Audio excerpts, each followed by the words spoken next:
Mock Draft 2.0 here on Take Command. Logan Paulson there, Craig Hoffman here. Commanders on the board at 29 as we pick up here, Logan, and ring. Haven't done that in a while. Trade phones ringing off the hook. We got currently 3 trade offers thrown our way in the Pro Football Network trade simulator. So we have pick 29, pick 245 on the board for Washington in exchange for Tennessee's pick 35 and 103. Cleveland is offering a 2-for-1 swap. Pick 33, first pick of the second round, and pick 179 for pick 29. And then, this one's juicy. Pick 29, pick 128 from Washington. So that's the 4th rounder and this pick. For pick 55-86, a second and a third next year from the LA Chargers.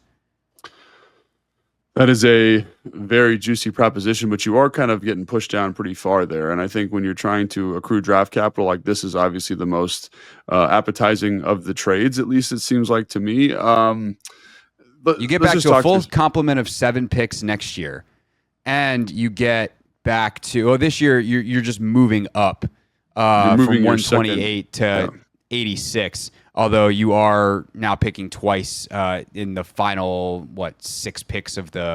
final 10 picks of the second round this year, because you go all the way down to 55. Yeah, and so this is an interesting kind of proposition because I think Colston Loveland is special, right? I think Mike Green is special. I think Kenneth Green, I don't know if he's the right fit here. I think athletically he's special at this spot. Now, when you're thinking long-term team building, however, is this someone that can you go to the offense real quick while I'm talking here, Craig? Thanks. Sure.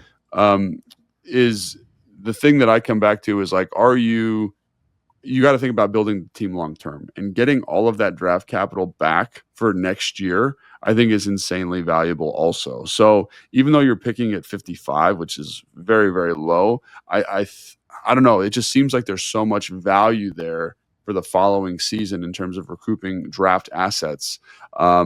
That I don't know if you can pass that up. That's 4 picks, right? For really kind of just a swap of 2. I don't know. And so that's something I would look at there. Just kind of say, is one player worth all of that? And the answer is I have no idea. I don't know if I feel great about it. This one by Tennessee feels a little bit more appetizing to me because it's you trade down to the 35th pick. There's still going to be a good football player there. Yeah. And you get pick 103, so you're kind of trading back in. Is that into the 3rd round? That is the first pick, I believe, of the 4th round. Which I think is probably pretty good value. So this one's, to me, probably a little bit more interesting. I would say the Cleveland offer to me is not that interesting. You go back 4 picks and you pick up just late 4th, early 5th rounder at 179. Actually, that's going to be a 5th. I'm not that interested in that. The Chargers one is mega interesting. I just wish, but it's also then could you maybe trade up again? Could you package 55 and one of your 7ths to go up in the 40s? This is where I don't think we're going to do that for today. We're not going to be pausing the draft and making trades, although I guess we could. But this amount of flexibility is good. Here's what I'm also curious about, though. Could we counter this Tennessee offer? And could we get their 3rd? I'm more interested in their 3rd next year than I am this pick 103. Oh, really? Yes, why is that? Because they're going to be bad again. And if that's the case, and typically future picks are seen as less valuable in the formula than current picks, but we need picks next year too. We've only got 5 picks next year right now. Yeah, I'd probably go, honestly, based on this and based on the draft board as it currently stands, I'd probably go with the Chargers offer at this point. It's just so much draft capital to move. I mean, you can counter offer this Tennessee thing, but that's pretty tremendous. You just want to go with the so you would like 20. So if we're giving 29 and 245, which is our last 7th, you'd prefer the Chargers offer to 35, so we stay up fairly high. At that point, we're still getting probably either Loveland, Igbuka, Burden, Hampton, Green. We're getting one of those guys. Yeah. And then their third next year, which is not as fun for our little show today because we're not going to do a 2026 So the mock. crazy thing is with Tennessee, you get the second, or with the Chargers, you get the second and the third next year, right? So talk about trade That's assets true. that are very high in the kind of the pantheon of draft value. But are the Chargers going to be too good that those are like, what's more valuable? So I think what Adam Peters has shown, honestly, is that like just having the pieces is important because it lets you make moves, right? And I think like that's, again, obviously, I think what the draft simulator here is kind of alluding to is that Jim Harbaugh would want Colston Loveland, right? And would give a lot to get him in the system, get him in the program there in LA. So again, a second wherever it is, a third wherever it is valuable in the way that Adam Peters has been using draft capital. And again, that's valuable if you pick it there, and it's value if you trade for somebody, right? So I would say that's probably the move here. And I know 55 is a long way to move and not super exciting because you're kind of kicking down players. But I also look at that other, I forget what the other pick was. You move up to 105. I think that's with a seventh round pick, 86. Yeah. In this, so and again, like when I look at this draft, I say probably between, what is it, 35 and the start of the fourth round, the middle of the fourth round. That's where you're going to get a lot of really good football players, and you're giving yourself another bite at the apple here for a 128, like your sixth round pick. Was that right, or your fifth round pick? I think that's 4. So. Oh, I see. Yeah, so I think I actually don't hate this. I'd probably go ahead and hit that if I don't know. How do you feel about it? No, I feel good about that too. That also, frankly, for our purposes, this is reading the stage directions a little bit, but that allows us to make 3 picks. So we're gonna do it. But I also genuinely think like unless you love someone, and also you can trade back up again. If all of a sudden, let's say Igbuka starts falling and he's out there at 38, and you're like, well, shoot, we didn't expect that. Let's go up and get him because now you got some extra picks. Like let's just take that 86 or maybe our 90, whatever that is. Or I guess they don't have that one anymore because they traded it. So I guess we still only make 2 picks here. But or no, we have 61. So like there are ways that you can maneuver here. So we're gonna accept that deal, and then we're gonna kind of keep an eye on this here. So Igbuka starts falling. Oh, there he goes. Marion Hampton still top player available. Let's pause this at 40. Oh, so okay. Kenneth Grant, Walter Nolan. Is there a chance they would trade back up for one of those guys? Yes. If this is currently where we're at, and the Bears are on the clock at 41, are you making calls about Marion Hampton, or is hey, it's a running back in a running back heavy draft? And is there anyone else that is like go full availability here? Is there anybody else that's intriguing you at this point that might be worth trading up for?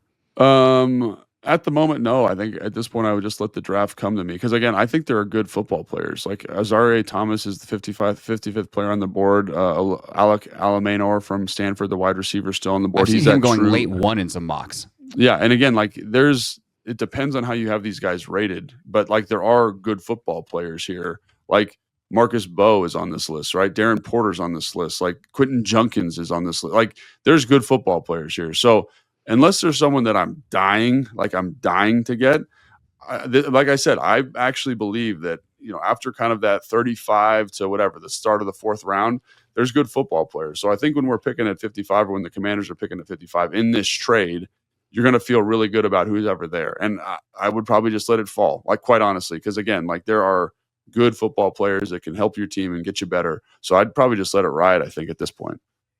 Yeah, for sure. And by the way, Logan, remember in this mock draft, we are the Commanders. Yeah, there's no need to separate between the Commanders and us. We are the Commanders. What? Thanks, Doug.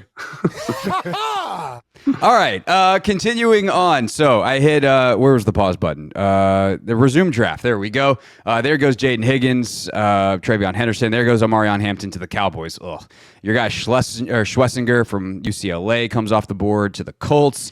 And here we go, coming up at 55. So, that's intriguing. We're not just going to trade down a million times, but I'm not going to lie. I'd be kind of enticed to get the Giants third rounder next year because I don't think they're going to be any good. No, yeah, I'm with it. But yeah, but so we're gonna make a pick here. Yeah, a couple of names that came off the board. Obviously, Jackson Dart was really interesting. Landon Jackson came off. Bummer. Ariante Ursary came off. Carson Schlesinger, the linebacker, came off. Marion Hampton came off. Trayvon Henderson, I know a lot of fans have kind of targeted him. Like, that would be a piece. Maybe I haven't done my full running back evaluations yet, but like that would be a piece that I think would be interesting because he's so explosive.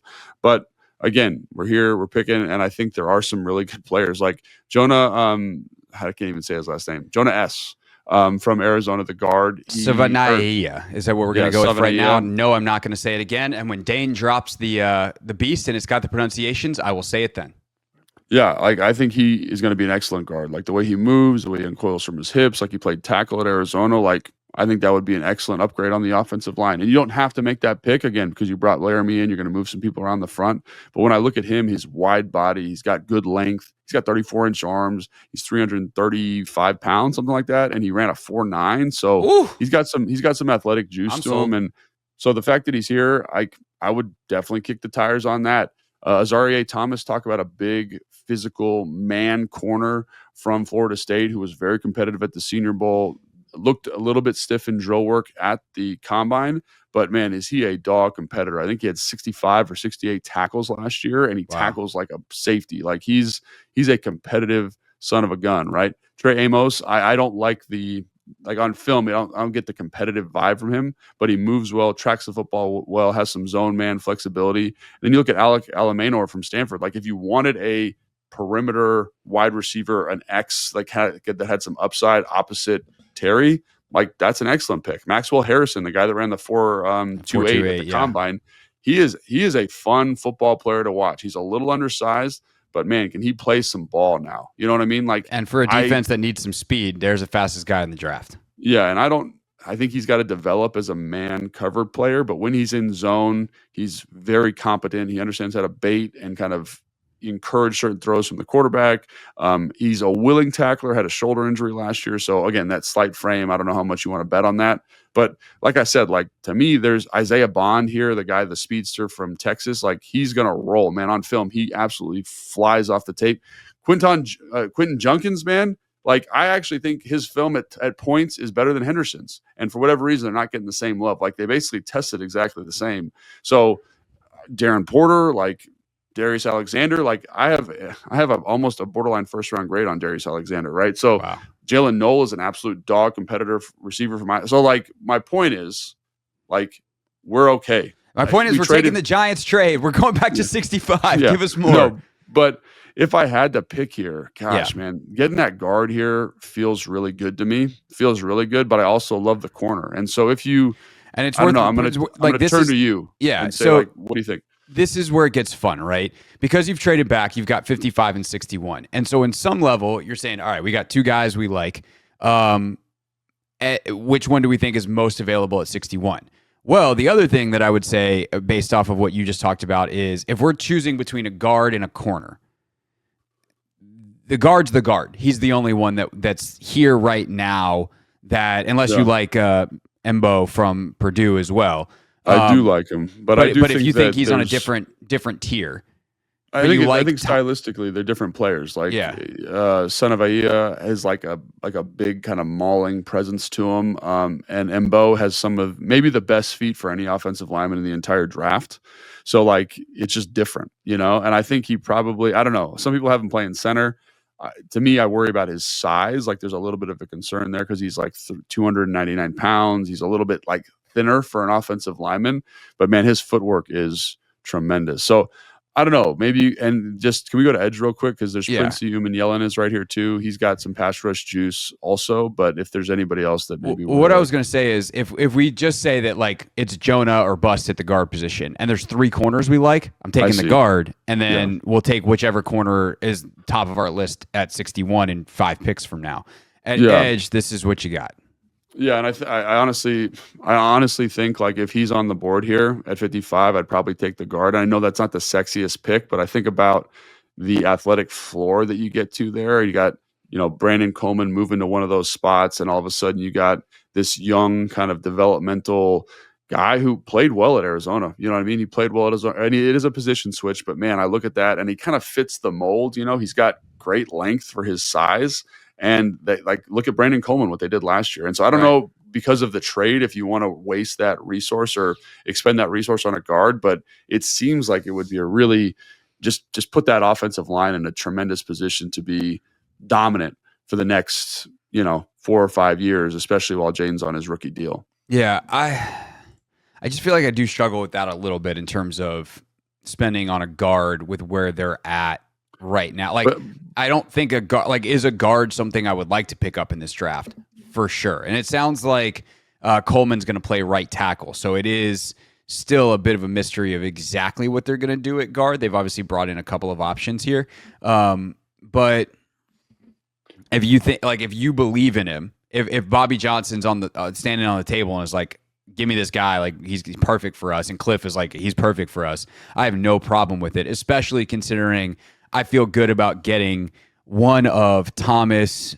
Ao Manor, Hairston at Bond at, or one of the running backs, even Judkins at 61 and a couple of picks. If he's the outlier, let's take the outlier, and then we'll address the other stuff.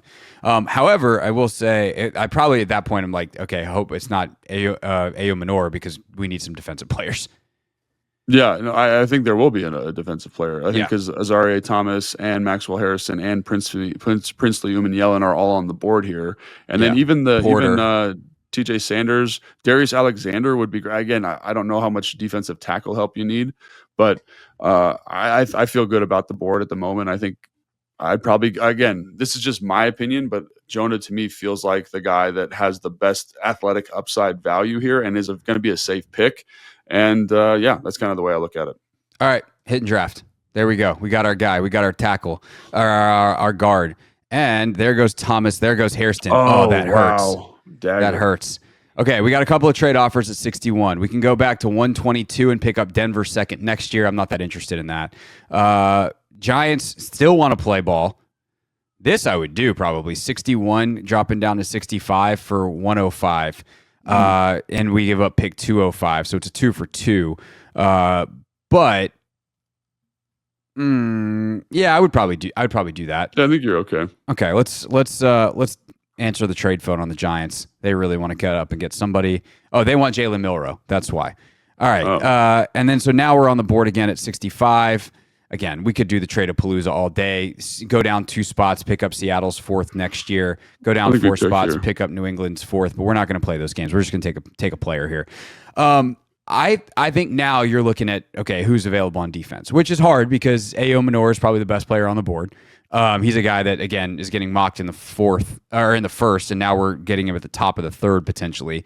Isaiah Bond, Judkins, but you've also got guys like Darian Porter, who I know you're really high on and think he's got that Commander's tag. Got Alexander. Scroll down here a little bit. There's a guy on here that I wanted to talk about real quick. So Collins from Texas, I think he's up a little. Sorry, we're doing the dance here. There you go, Alfred Collins. Tell us about old Alfred. I mean, he is one of the freakier human beings I've seen in the draft this year. He's 6'5", almost 6'6". He's I think he weighed in at 332 pounds. He's got 30, I think, I don't remember, 35 and a half inch arms. He had like one of the bigger wingspan. He's a huge man, and he is incredibly disruptive on the defensive line. He does gas out a little bit, and his conditioning needs some work. But he's a disruptive special football player. I think that's the other thing, too, in this draft class that is kind of coming to light for me in this draft here is that, like, there's a ton of defensive tackle. And while defensive end is kind of purported to be deep, I do think there is a kind of a drop-off in tier. Obviously, what's his name's on here? I just saw his name. Kyle Kennard, who had one of the faster, kind of more explosive measurements at the combine. I know they talked with him at some point because Dan mentioned in an interview that he did. So has some pass rush upside, but to me doesn't feel quite as disruptive as like an Alfred Collins or, obviously the slot receiver Xavier Restrepo. Can you scroll back up real quick, Craig? Sure. Sorry. You still got Darius Alexander, who's your guy. You said you have a borderline first-round grade on his defensive tackle. He's an absolute maniac. He's a big, strong, kind of long-armed dude that kind of wins with power. He's older prospect, 26 years old, so I don't know how you feel about that kind of as like a developmental piece. But Darren Porter, again, in terms of like a long kind of athletic freak, the film's not always there for him, but like he's one of one in terms of athletic profile in this draft. So to me, it's like, And also, I wouldn't hate. This is the third round. I wouldn't hate drafting Quinn Junkins at this point either. So the thing I'm a little bit disappointed about is, when we traded out of that spot or when we took the guard, is I really like Azareye'h Thomas, and so maybe we should have flipped those, gone Azareye'h Thomas, and then waited for something here, because I don't think there's a strong edge here, and I don't know. Can you go to corners real quick? Let's just look at the corner. Sure. I think the other thing to remember too is, like, all right, in the 5th round, often you can get guards, and maybe that would have been the other thing that we should have said out loud and considered is, like, okay, if we don't get this guy now, can we get a guard later that we still like, maybe not as much, but can we get that later versus Thomas, who's a little more unique of a guy at that point at 55? Yeah, and again, like, I think they're. So I will say Jonah is a special physical specimen. He's 6'4" and an eighth. He's 324 pounds. He's got 33 and a 7/8 inch arms. He had 29-inch vertical. He ran a 4.96 at that body weight. Like, Special. He's a special dude. So, like, if I'm getting the guy that's going to be a cornerstone of my offensive line moving forward, and I do feel that way, and I do think there's less risk associated with offensive linemen. Corner is hard, man. Corner is a hard position to evaluate. It's a hard position to project. I feel like you just get a really solid pick there at 29 or whatever that was. That wasn't 29. That was 55 or whatever it is. I'm okay with it. But now we're kind of in this difficult landscape where if you're okay, if you believe this is looking at Darren Porter, obviously I think a lot of fans are like, you just take Darren Porter here. Like, I don't know if he's ready to start. Like, I think that's the thing I'm coming back to. He's played cornerback for 1 year. It took him a long time to kind of find a home at that spot. So that's the problem I'm having right now with him, because I think there's other guys on this list, like Kobe Bryant from Kansas, for example, who's 118 on this board, is, I think, a better cornerback right now. I think he's very good. And I think this board seems a little bit off to me, because I feel like in the 3rd round, maybe not the first pick of the 3rd round, but the 3rd or 4th round would probably be better value for him. But just to give you like a conversation there. And I think if you go to defensive tackle, there are some really good defensive tackles, I would assume, here also. Yeah. Alfred Collins, Omar Norman Lott. I love Omar Norman Lott. I love that dude.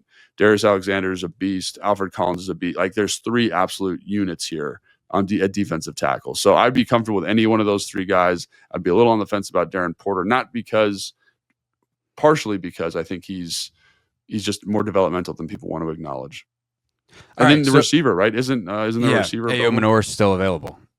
I'd probably just go there, honestly, based on kind of my gut, Right, and I know that's not the sexiest thing. We're taking 2 offensive players and we need defensive talent, but I think he's the most talented guy on the board right now. And I think he fills a need. He gives you some offensive juice. He gives you some size.